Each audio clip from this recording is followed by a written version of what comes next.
The air tasted like ash and regret that night.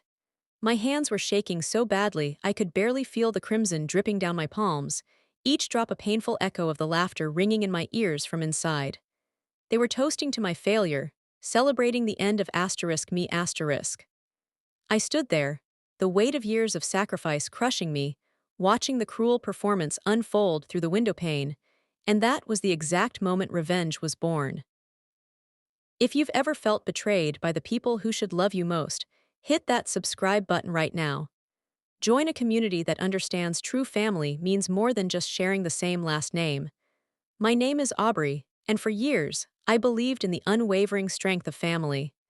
I believed in sacrifice, in putting others before myself, especially my parents and younger sister, Chloe. From the moment I graduated with my bachelor's degree, I poured every ounce of my energy, every hard-earned dollar into supporting them. My father, a man perpetually chasing get-rich-quick schemes, was always one bad investment away from financial ruin. My mother, bless her heart, was a gentle soul utterly incapable of managing money. And Chloe? Well, Chloe was the golden child, the one who deserved everything, regardless of the cost. So I took on the burden, working tirelessly to pay the mortgage, cover the bills, even finance Chloe's extravagant lifestyle and college tuition, all while dreaming of the day I could finally pursue my own ambitions. That dream was an MBA. I saved every penny, attended night classes after grueling days at work, and finally, after what felt like an eternity, graduation day arrived. I envisioned a celebratory dinner, a moment of shared pride, a recognition of everything I had accomplished, not just for myself but for all of us. I pictured tears of joy, heartfelt congratulations, and a sense of unity. What I got was a carefully orchestrated ambush. The restaurant was upscale, far more extravagant than our usual family outings. I should have seen the red flags waving, but I was too blinded by hope. My parents beamed as I arrived, Chloe looking stunning in a designer dress I secretly suspected I had indirectly paid for. We ordered, made small talk, and then my father cleared his throat, a signal I'd come to recognize as the prelude to some kind of demand. "Aubrey," he began, his voice laced with a strange mix of condescension and false affection, "your mother and I have been discussing your future." My heart fluttered with anticipation. Was this it? Was this the moment they acknowledged my sacrifices, my dedication? Were they finally going to offer genuine appreciation? "We've decided that now that you have your MBA, it's time you really stepped up for Chloe." I frowned, confused. "Stepped up, what do you mean?" My mother chimed in, her voice softer but no less resolute. "Chloe has her heart set on a master's in fine arts in Europe, and well, someone has to pay for it. You know how important it is for her to follow her dreams." I stared at them, the blood draining from my face. It was happening again. The familiar weight of expectation, the unspoken assumption that my dreams were secondary, less important, non-existent. I opened my mouth to protest, to finally voice the years of pent-up frustration, but my father cut me off, his voice hardening. "Don't look so shocked, Aubrey. It's not like you have any real responsibilities. You're not married, no kids to worry about. Chloe has her whole life ahead of her, and we need to give her every advantage." The person I trusted most in that moment was my sister Chloe, but my hopefulness quickly faded after she added fuel to the fire. She sat there, sipping her wine, a smug expression on her face. "It's not like you're going to use that MBA anyway, Aubrey. You're just going to keep working that boring office job. At least this way, your money will actually go towards something worthwhile." That was the breaking point. Years of suppressed resentment surged to the surface, a tidal wave of anger threatening to consume me.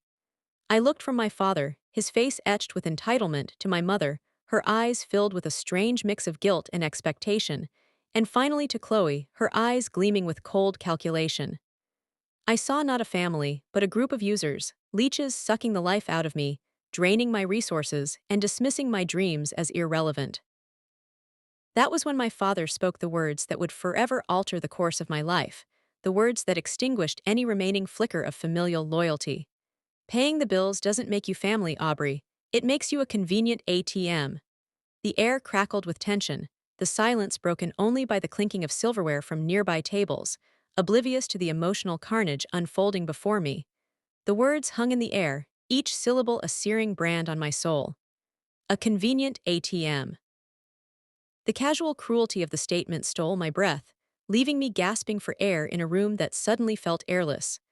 I don't remember exactly what happened next. There was a blur of motion, a choked sob that may or may not have been mine, and then I was standing outside, the cool night air a stark contrast to the burning rage consuming me from the inside out. I walked, not knowing where I was going, my feet moving on autopilot, my mind reeling from the betrayal. The city lights blurred into streaks of meaningless color, reflecting the chaos within me. I thought of all the sacrifices I had made, the years of putting their needs before my own, the dreams I had deferred, and for what? To be reduced to a mere financial resource, a faceless entity dispensing cash on demand. The injustice of it all was a physical weight, crushing my chest, making it hard to breathe. That night was the first of many sleepless nights. I would lie in bed, staring at the ceiling, the echoes of their words reverberating in my head, the image of their smug faces burned into my memory. I tried to reason with myself, to find some semblance of understanding, to rationalize their behavior, but it was no use. The truth was undeniable. They didn't see me as a person, as a daughter, as a sister. They saw me as a means to an end. The following weeks were a torturous dance of forced normalcy and seething resentment. I continued to go to work, to pay the bills, to maintain the facade of a dutiful daughter and sister, all while plotting my escape, my revenge. I knew I couldn't confront them directly, not yet. I needed a plan, a strategy, a way to dismantle their carefully constructed world, to expose their hypocrisy, and to reclaim my life. I started by subtly distancing myself. I stopped volunteering for extra shifts at work. I declined their invitations for dinner. I made excuses for not being able to attend family gatherings. They noticed, of course. My mother called, her voice laced with concern, asking if I was all right, if I was stressed, if there was anything they could do. I brushed her off with vague assurances, telling her I was just busy, that work was demanding, that I needed some time to myself. Chloe, on the other hand, was more direct. She texted me incessantly, demanding to know why I was being so difficult, accusing me of being selfish, of jeopardizing her future. I ignored her messages, refusing to engage in her manipulative tactics. My father remained silent, observing from a distance, his silence more menacing than any direct confrontation. He knew something was brewing, he could sense the shift in my demeanor, but he underestimated the depth of my resolve. I started documenting everything. Every conversation, every request for money, every instance of their blatant disregard for my feelings, I recorded it all, meticulously cataloging their transgressions, building a case against them, brick by painful brick. I knew that words alone wouldn't be enough. I needed proof, tangible evidence of their manipulation, their entitlement, their cruelty. I spent hours poring over bank statements, credit card bills, and financial records, uncovering a web of deceit and extravagance that would make even the most hardened criminal blush. I discovered that my father's get-rich-quick schemes were far more reckless and irresponsible than I had ever imagined, that my mother was secretly accumulating debt, and that Chloe was using my money to fund a lavish lifestyle of designer clothes, expensive vacations, and exclusive parties. The more I uncovered, the more my anger intensified, fueling my determination to expose them, to make them pay for what they had done. Meanwhile, the financial pressure was mounting. Chloe's tuition bills arrived, followed by a barrage of demands for additional expenses, art supplies, travel costs, and living expenses. My parents, emboldened by my past compliance, grew increasingly insistent, reminding me of my obligations, and guilt-tripping me with tales of Chloe's suffering and their own financial hardship. I resisted, stonewalling their requests, offering only token amounts, just enough to keep them at bay while I finalized my plan. Each refusal was met with increasing hostility, their thinly veiled facade of affection crumbling to reveal the ugly truth beneath. They were willing to do anything, to say anything, to manipulate me in any way possible to get what they wanted. Their desperation only strengthened my resolve. The day they finally threatened me, that was when I knew that the game was on. They called me, all three of them on the line, their voices a cacophony of anger and recrimination. My father started, his voice cold and menacing. "Aubrey, we know you're holding out on us. We know you have the money. If you don't give us what we need, there will be consequences. My mother chimed in, her voice dripping with false concern. Don't do this, Aubrey. You're hurting your sister. You're ruining her life. Chloe delivered the final blow, her voice laced with venom. You'll regret this, Aubrey. You'll regret ever crossing us. I hung up the phone, my hands shaking, my heart pounding in my chest. They had crossed a line. They had threatened me. And now they were going to pay the price. The day they tried to break me was the day they lost everything. The consequences they threatened started subtly, like a slow poison seeping into every aspect of my life. First, it was the rumors, whispers that followed me at work, insidious insinuations about my character, my competence, my sanity. My boss, a man who had always been supportive, started treating me with a strange mix of pity and suspicion. Projects I had spearheaded were reassigned, opportunities I had earned were quietly taken away. Then came the isolation. Friends I had known for years started to distance themselves, their smiles strained, their conversations guarded. I would walk into a room and the chatter would abruptly cease, replaced by uncomfortable silence and furtive glances. I knew they were behind it, orchestrating a campaign to discredit me, to undermine my reputation, to isolate me from everyone I knew. But the worst part was the constant surveillance, the feeling of being watched, of being followed. I would see the same car parked outside my apartment, the same figures lurking in the shadows, their faces obscured, their intentions unknown. I started to jump at every sound, to flinch at every unexpected movement. My apartment, once a sanctuary, became a prison, the walls closing in on me, the silence amplifying my fear. I barely slept, haunted by nightmares of their faces, their voices, their threats. I was losing weight, my skin was pale, my eyes were bloodshot. I was a shadow of my former self, broken, defeated, consumed by paranoia and despair. I felt like I was drowning, gasping for air in a sea of lies and deceit with no hope of rescue. It felt like they were succeeding in slowly, painfully erasing me. One particularly brutal evening, I came home to find my apartment ransacked, my belongings scattered across the floor, my personal documents gone.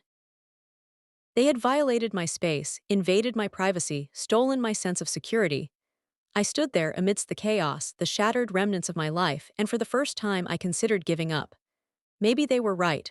Maybe I was just a convenient ATM. Maybe I was destined to be their servant, their provider, their victim. The darkness beckoned, promising oblivion, a release from the pain, the fear, the endless torment. I sank to the floor, burying my face in my hands, sobbing uncontrollably. I was broken, empty, utterly defeated. In that moment, staring into the abyss, I saw not just my own reflection, but the faces of everyone who had ever been wronged, everyone who had ever been silenced, everyone who had ever been broken by the cruelty of others. And in their eyes, I saw a spark of defiance, a flicker of hope, a refusal to surrender. It was a tiny ember, barely visible, but it was enough to ignite a fire within me, a burning desire for justice, for retribution, for revenge. It was the moment I realized that I had a choice. I could succumb to the darkness, allow them to destroy me, or I could rise from the ashes, stronger, wiser, and more determined than ever before. The tears stopped. The shaking subsided. A cold calm settled over me, replacing the fear and despair with a steely resolve. I would not let them win. I would not let them break me. I would use their tactics against them, turn their weapons against them, and expose them for the monsters they truly were. I stood up, my legs wobbly but my resolve firm. The first step was to disappear. I packed a small bag, taking only the essentials, my laptop, my phone, and a few changes of clothes. I left a note on the table, a single word scrawled in bold letters: checkmate. Then I walked out the door, leaving my old life behind, embracing the unknown and embarking on a new mission, a mission of revenge. I drove to a remote location, a secluded cabin in the mountains that I had inherited from my grandmother, a place where I could be alone, undisturbed, and focus on my plan. I spent the next few days in isolation, disconnecting from the world, shutting out all distractions, and immersing myself in the details of their lives, their weaknesses, their secrets. I studied their financial records, their social media accounts, their personal correspondence, piecing together a comprehensive picture of their vulnerabilities. I discovered hidden debts, illicit affairs, and long-forgotten indiscretions, each one a potential weapon in my arsenal. I realized their biggest weakness wasn't money, It was their image, their carefully cultivated facade of respectability and success. They were terrified of being exposed, of having their secrets revealed, of losing the admiration and envy of others. And that was exactly what I was going to do. I was going to strip away their masks, expose their true selves, and watch as their world crumbled around them. The game had changed. I was no longer the victim. I was the hunter, and they were about to become the hunted. My silence was over. The plan was set. Retribution was coming. I became a ghost. I erased my digital footprint, creating new accounts under false names, using encrypted messaging apps to communicate with a select few individuals who I knew I could trust. I needed allies, people with skills and resources that I didn't possess. First, there was Mark, a former colleague with a knack for computers and a deep-seated distrust of authority. He had been passed over for promotion time and again, despite his obvious talent, and he was eager to help me dismantle the system that had wronged him. I reached out to him, explaining my situation, and he immediately offered his assistance. He helped me set up secure servers, create anonymous email accounts, and develop the software I needed to gather and analyze data. Then there was Sarah, a private investigator with a reputation for discretion and a network of contacts that stretched across the city. She had a personal vendetta against my father and knew the extent of his illicit activities. I hired her to dig deeper into his business dealings, to uncover the hidden assets, the offshore accounts, and the shady partnerships that he had worked so hard to conceal. She relished the opportunity to bring him down, and she provided me with a steady stream of damaging information. The most crucial part of the plan was gathering evidence, irrefutable proof of their wrongdoing. I needed more than just financial records and anecdotal stories. I needed concrete evidence of their manipulation, their deceit, and their cruelty. That's where the hidden cameras came in. I had discreetly installed them in their home weeks ago, disguised as everyday objects. A smoke detector in the living room, a bookshelf speaker in the study, a potted plant in the kitchen. They were motion-activated, recording everything that happened in their absence, capturing their conversations, their interactions, their true selves, unmasked and unfiltered. The footage was streamed directly to my secure server, where I could review it at my leisure, searching for the incriminating moments that would seal their fate. It was risky, I knew, potentially illegal, but I was willing to take the chance. The reward was worth the risk. Days turned into weeks, and the footage poured in, a steady stream of damning evidence. I watched as my father bragged about his latest scam, as my mother complained about her mounting debt, as Chloe plotted her next shopping spree. I saw their true colors, their selfishness, their entitlement, their utter lack of empathy. Each new revelation fueled my anger, strengthening my resolve and sharpening my focus. One evening, while reviewing the footage, I stumbled upon a conversation that chilled me to the bone. My father was on the phone with a business associate, discussing a plan to defraud investors, to steal their money and disappear without a trace. He outlined the details of the scheme, the false promises, the misleading projections, the elaborate cover-up. He spoke with such callousness, such indifference to the suffering he would inflict, that I felt a surge of nausea. But it wasn't just the illegality of the scheme that disturbed me. It was the fact that he was using my sister as a pawn, promising her a cut of the profits, knowing full well that she would be implicated in the crime. He was willing to sacrifice her future, her freedom, for his own personal gain. That was the moment I knew I had to act, not just for myself, but for her. As much as I resented her, as much as she had hurt me, she was still my sister, and I couldn't let him destroy her life. I accelerated my plan, moving the timeline forward, preparing to unleash my revenge. I contacted Mark and Sarah, informing them of my intentions, and they immediately mobilized, working around the clock to gather the remaining pieces of the puzzle. The next few days were a blur of activity. Mark helped me create a website, a digital repository of all the evidence I had collected. It was designed to be untraceable, hosted on a secure server, and accessible only through a hidden link. Sarah provided me with a list of journalists, bloggers, and media outlets who were known for their investigative reporting and their willingness to expose corruption. I drafted a press release, outlining the details of my father's scheme, my mother's debt, and Chloe's involvement. I included excerpts from the hidden camera footage, transcripts of their conversations, and copies of their financial records. It was a comprehensive indictment, a damning portrait of their deceit and hypocrisy. But I didn't want to just expose them. I wanted to humiliate them. I wanted to make them suffer the same way they had made me suffer. So, I added a personal touch, a series of embarrassing photos and videos that I had secretly collected over the years. There was my father dancing awkwardly at a company party, my mother singing off-key at karaoke night, and Chloe tripping and falling in a crowded mall. It was petty, I knew, but it was also deeply satisfying. The final step was to prepare for the fallout, to protect myself from the inevitable backlash. I knew that they would come after me, with everything they had, trying to discredit me, to silence me, to ruin me. So I took precautions, securing my finances, hiring a lawyer, and alerting the authorities. I knew that I was walking a dangerous path, that I was risking everything, but I was prepared to face the consequences. Because I knew that what I was doing was right, that I was standing up for myself, for everyone who had ever been victimized, for everyone who had ever been silenced. The day was approaching. The stage was set. The curtain was about to rise, and I was ready to unleash my revenge. I was ready for them to feel the consequences. The day before the launch, the pieces were in place. Website ready, evidence compiled, press release drafted. The only thing left to do was to light the fuse. I knew their routine. Every Friday night, my parents and Chloe would host a dinner party at their home, inviting their closest friends, business associates, and social climbers.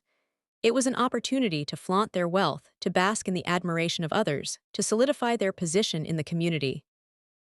It was also the perfect venue for my revenge. I decided to send an anonymous email to everyone on their guest list, inviting them to visit a special website that would reveal shocking secrets about the family. I crafted the email carefully, using language that was both intriguing and alarming, promising scandalous revelations and unmasking hidden truths. I included a link to the website, disguised as a promotional offer for a luxury resort. The subject line read, "An invitation you can't refuse." I sent the email late Friday afternoon, giving them just enough time to receive it before the party started. Then I waited. The tension was unbearable. I paced the floor of the cabin, my heart pounding in my chest, my mind racing with possibilities. Would they take the bait? Would they visit the website? Would they believe what they saw? I had done everything I could to ensure the success of my plan, but there were still so many unknowns, so many variables that were beyond my control.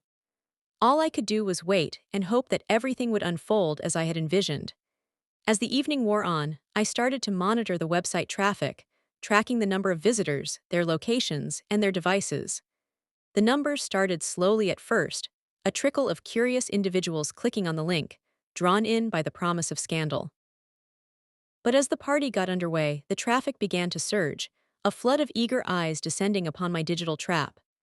I watched with grim satisfaction as the visitors explored the website, scrolling through the evidence, viewing the photos and videos, reading the transcripts and documents. I could almost feel their shock, their disbelief, their horror as they uncovered the truth about my family. I imagined the conversations that were taking place at the dinner party, the whispers, the gasps, the pointed glances.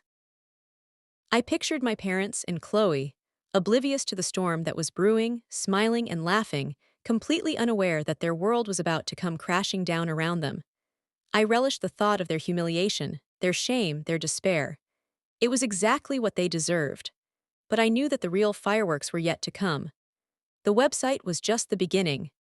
The next phase of my plan involved a more direct confrontation, a public revelation that would leave no room for denial or escape. I had arranged for a local news crew to be stationed outside their home, ready to capture the reactions of the guests as they left the party, armed with the information they had discovered on the website. I had also contacted a few of my former friends, the ones who had distanced themselves from me after my family's smear campaign, and invited them to witness the spectacle, to see for themselves the true nature of the people they had once admired. Around 10 p.m., the first guests started to depart. As they walked out of the house, their faces were a mixture of shock, disgust, and confusion. The news crew descended upon them, firing questions about the website, about the allegations, about their reactions. Some of the guests tried to avoid the cameras, hurrying to their cars and speeding away, their faces flushed with embarrassment. Others were more willing to talk, sharing their outrage, their disappointment, their sense of betrayal.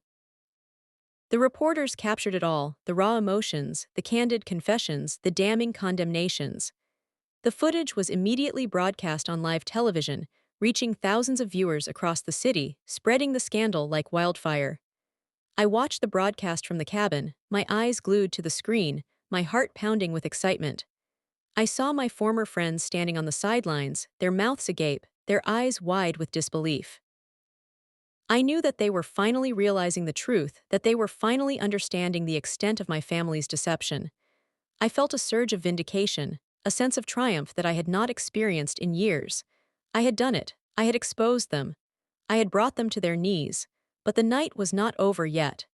The final act of my revenge was still to come. I knew that my family would be watching the news, that they would be frantic, desperate, and terrified. I knew that they would be trying to figure out who was behind it all, who had dared to challenge them, who had dared to expose their secrets. And I knew that they would eventually come to me. They would try to reason with me, to plead with me, to threaten me. But I would not be swayed. I would not back down.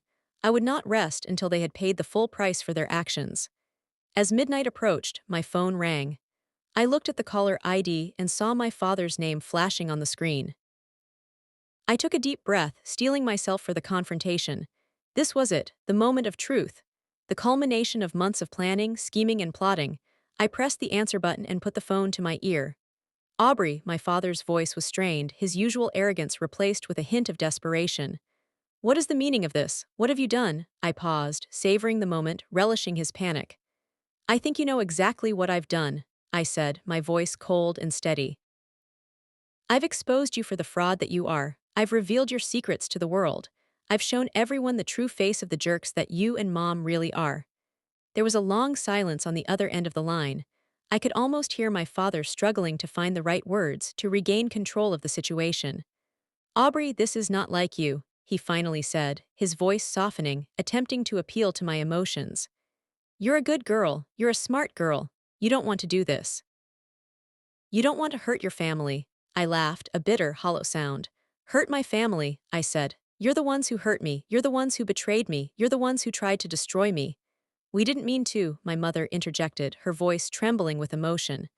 We were just trying to help Chloe, we were just trying to do what was best for our family. By robbing me blind, by ruining my reputation, by driving me to the brink of ending everything. I retorted, my voice rising with anger. That's your idea of helping your family. Aubrey, please, Chloe pleaded, her voice laced with false sincerity. Can't we just talk about this? Can't we work this out? There's nothing to talk about, I said, my voice firm and resolute. There's nothing to work out, the game is over, you lost. Aubrey, if you don't stop this, my father threatened, his voice hardening, his true colors finally showing through. You'll regret it. You'll regret ever crossing us. I'm not afraid of you anymore, I said, my voice filled with defiance. I'm not afraid of any of you, you have no power over me. I hung up the phone, severing the connection, cutting them off from me forever. I knew that they would be furious, that they would be plotting their next move, that they would be coming after me with everything they had. But I was ready for them. I was prepared to defend myself. I was determined to see this through to the end. I had unleashed my revenge, and there was no turning back. The storm was here, and it was time for them to reap what they had sown. I took a deep breath and turned off the lights in the cabin. The darkness was complete, but I was not afraid, because in the darkness I knew that I was finally free. The knock on the cabin door echoed through the silent night. They had found me. The final confrontation was about to begin. The knock came again, louder this time, more insistent. I walked to the door, my heart pounding, and threw it open. Standing there, silhouetted against the porch light, were my parents and Chloe. Their faces were contorted with rage, their eyes burning with fury. My father stepped forward, his fists clenched. You little jerk, he spat, his voice dripping with venom. You think you can get away with this? You think you can ruin us and walk away scot-free? I stood my ground, refusing to be intimidated. I've already gotten away with it, I said, my voice calm and steady. The truth is out. Everyone knows what you are. My mother lunged at me, her nails outstretched, her eyes filled with hatred. I'll hurt you for this, she screamed. I'll make you pay. I sidestepped her attack, grabbing her wrist and twisting it behind her back. She cried out in pain, her face contorting in agony. Don't even think about it, I said, my voice low and menacing. I'm not the same Aubrey you used to know. I'm not afraid of you anymore. Chloe stepped forward, her face a mask of false concern. Aubrey, please, she said, her voice dripping with insincerity. Let's just talk about this. Can't we resolve this like a family? I laughed, a cold, hollow sound. Family, I said. You people aren't my family. You're a bunch of horrible backstabbers, liars, and thieves, and I'm done with you. I released my mother's wrist, shoving her backward. She stumbled and fell, landing on the porch with a thud. My father rushed to her side, helping her to her feet. You'll regret this, Aubrey, he said, his voice filled with anger. You'll regret the day you ever crossed us. I didn't say anything. I simply stared at them, my eyes filled with contempt. They glared back at me for a moment, their faces twisted with hatred. Then they turned and walked away, disappearing into the darkness. I watched them go, my heart pounding in my chest.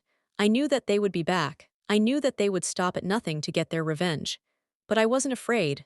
I was ready for them. I was prepared to fight. I had unleashed my revenge, and I would see it through to the end, no matter the cost. The fallout was swift and brutal. The next morning, the news was filled with stories about my family's scandal. My father's business empire crumbled overnight, his investors pulling out, his partners abandoning him, his reputation ruined beyond repair. My mother's social standing was destroyed, her friends and acquaintances turning their backs on her, her invitations drying up, her life reduced to a hollow shell. Chloe's dreams of fame and fortune were shattered, her modeling career over before it even began, her reputation tainted by her family's crimes, her future uncertain and bleak. They lost everything. Their money, their power, their status, their friends, their family. Everything they had worked so hard to build was gone, reduced to ashes by the fire of my revenge. I watched it all unfold from a distance, my heart filled with a mixture of satisfaction and emptiness. I had achieved my goal. I had brought them to their knees. I had made them pay for what they had done to me.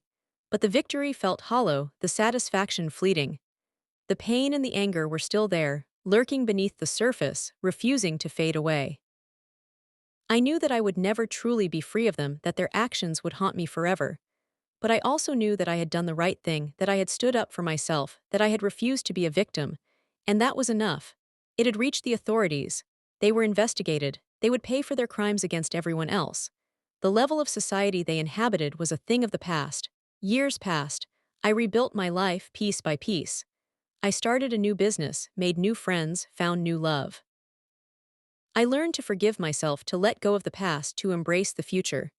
I never spoke to my family again. They tried to reach out to me, to apologize, to reconcile, but I refused to respond. I had nothing left to say to them. They had made their choice and I had made mine. Our paths had diverged and there was no turning back. I often thought about them, wondering what they were doing, how they were coping. I imagined them living in exile, shunned by society, haunted by their past. I felt a pang of sympathy for them, but it was quickly replaced by a sense of justice. They had brought it all on themselves. They had made their bed, and now they had to lie in it. One day, I saw a picture of Chloe in a magazine. She was working as a waitress in a small-town diner, her face etched with weariness, her eyes devoid of hope. I felt a twinge of sadness for her, but I didn't reach out. She had been complicit in her parents' crimes, and she had to face the consequences. A few years later, I heard that my father had suffered a stroke. He was paralyzed on one side of his body, unable to speak, his mind trapped in a broken shell. I felt nothing. He had reaped what he had sown. He made the choices he made, and he had to deal with the consequences of his actions. Soon after my mother had passed, they said she simply gave up. I felt nothing. I had finally found peace. They lost everything, I just smiled. Revenge isn't sweet, it's necessary. Would you have done the same? Let me know in the comments. Subscribe for more justice.